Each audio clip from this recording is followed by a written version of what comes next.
Well, I don't remember the 30s too much because I was born in 37. No, but it was a great mining town. It had, I think, at the height of the gold mining industry up in northern Ontario, within 50 miles of Kirkland Lake, I understand there was about 40 producing mines, gold mines, that is. So my dad was a gold miner. My brother was an engineer. So I grew up in a family of people involved in the mining industry, and I'm very happy to have had the opportunity to grow up in Kirkland Lake because it's a great town.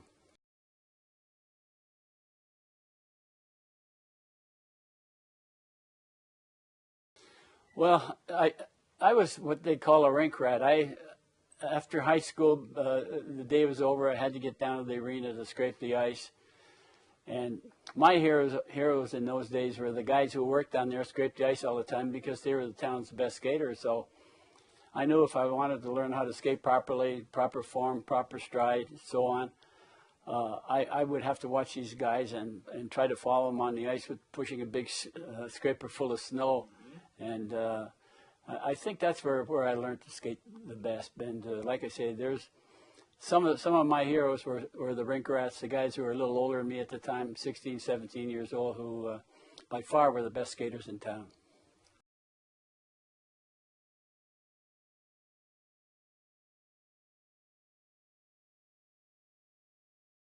What's really interesting about that whole scenario with the junior Canadians playing the Regina Pats is the fact that Montreal owned both teams.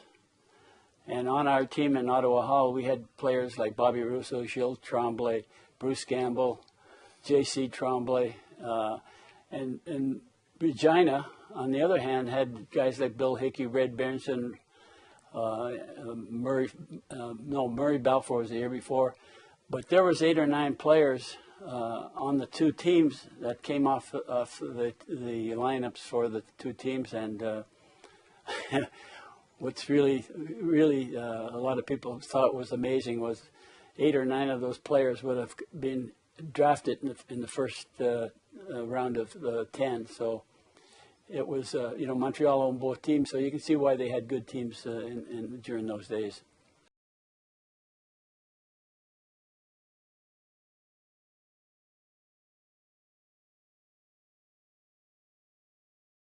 Well, I felt if I had a chance to play anywhere, it would be either my first choice would be the Toronto Maple Leafs, and my second choice would have been the Montreal Canadiens. And I did go down to Toronto to a training camp at St. Michael's.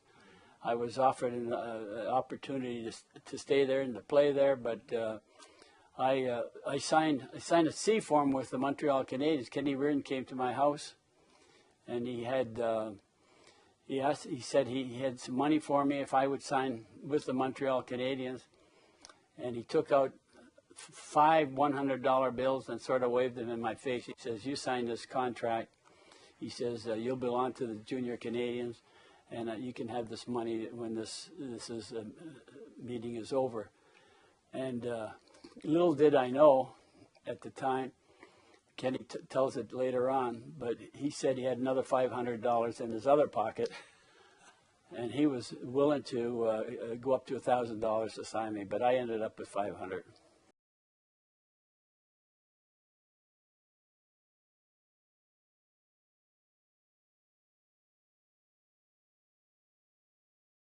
Well, it wasn't as big as I thought it would be. I mean, when you're getting into a lineup loaded with as many stars as they had, they made things a lot easier for a rookie because you just tried to fit in, and we were always told that you'd be seen and not heard.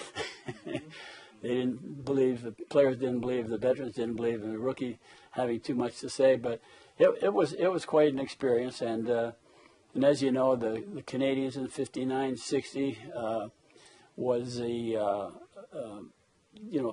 part of a great era and great hockey players. I played 2 years with Rocket Richard, and I really didn't get to know him very well.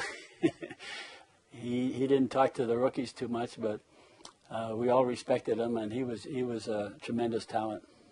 We had guys like Jeffrey on too, and you know, and as I just mentioned, Doug Harvey, Tom Johnson, Donnie Marshall. I mean, these were great players, and you know, I had to play behind Belleville and the Pocket Rocket, and there were times I wish I could have gotten a little more ice time, but playing behind those two guys was certainly understandable. They were great players, and I learned a lot just watching those guys play.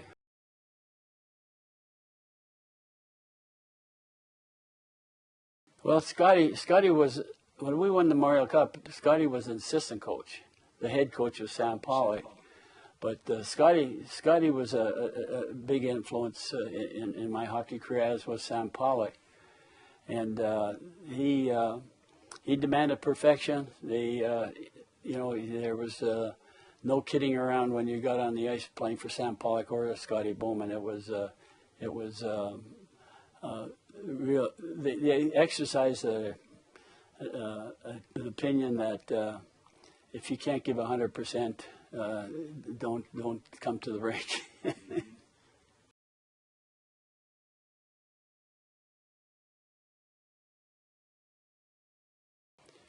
Well, I think it was the first two.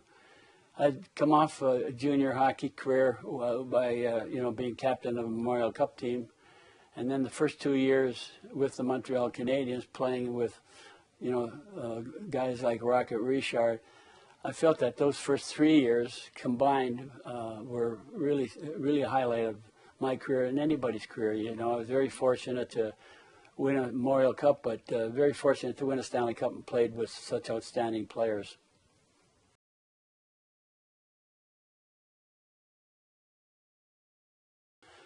Well, you know, I've been in the organization for 4 years with the Junior Canadiens, and I was at halfway point of the 12th year with the Montreal Canadiens, and I felt it was time for me to move on. And I asked Sam if he would trade me, and he, you know, weeks passed, a couple of months passed, and finally he called me up to his office and said, "You're going to the LA Kings." Sam had Oakland's first-round draft pick, and he wanted the LA Kings to finish ahead of Oakland so he could have the first pick in the draft. And it worked out for him. We played quite well, and we finished ahead of Oakland. So Sam had Oakland's first pick, and lo and behold, he picked Guy Lafleur. So there was a story behind it. There was a mission behind it. And as I said earlier, that Montreal had a lot of great talent in the front office, and Sam Pollock was one of the biggest and smartest GMs in possibly in the history of the National Hockey League.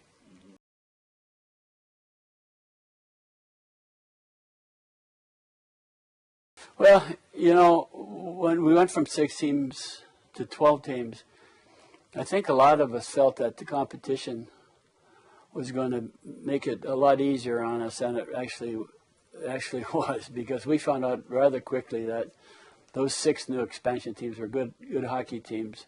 I can remember in Montreal when we went through training camp, when we'd play our American Hockey League franchise, we were in a hockey game, and we had to work our hardest to win the hockey game, and most times we did. But I couldn't believe how good these players were who weren't members of the National Hockey League, and I can remember participating in some games where it was nip and tuck right down to the last minute, and I really found out early in my career that the American Hockey League has a lot of really good hockey players, and never ever underestimate them.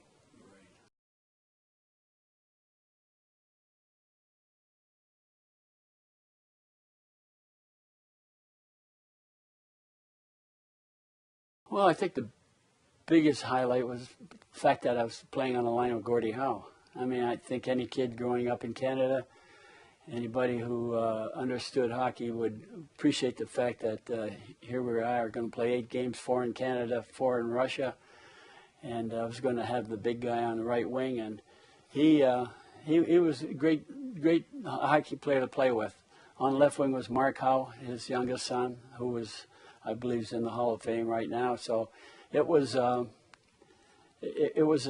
great time for me to be part of the Team Canada '74, but particularly playing on the line with Gordie Howe. And you looked around the dressing room, and there was Bobby Hull sitting there, and Pat Stapleton, Jerry Cheevers, players like that. So it was a real honor to be in that dressing room.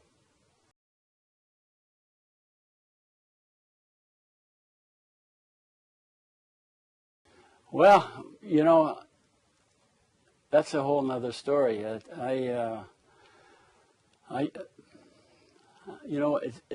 really don't know where to start. I've got a pair of skates here with me. I'll show them to you later. Okay.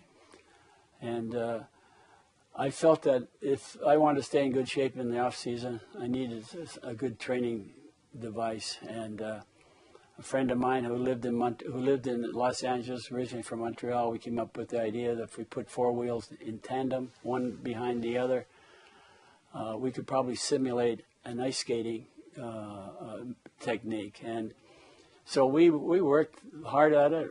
I can remember flying up to Toronto to visit a major manufacturer, actually 2 major manufacturers, and they looked at the skate and they said, thanks, but no thanks. Nothing will replace the roller skate, with the 4 wheels on the 4 corners. And I think today inline skates is a tremendous business. We should have been in on the patent, but as things went, I got traded from LA to Chicago, and sort of things broke up a little bit.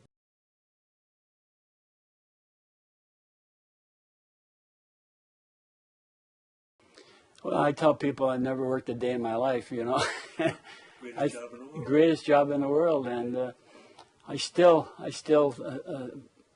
think that ice hockey is the best sport in the country, best sport in the world, and I'm just glad to be part of it. It's something about hockey, every time I go to the game, I learn something. I see something, I feel something.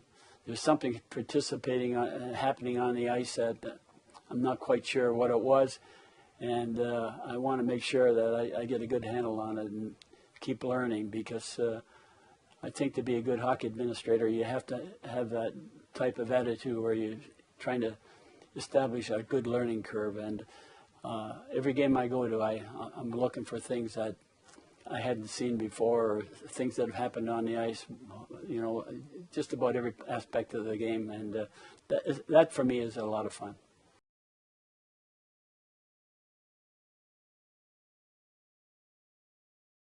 Wow. I think I'd like to be remembered as somebody who gave it 100%. And I think that's the bottom line for me.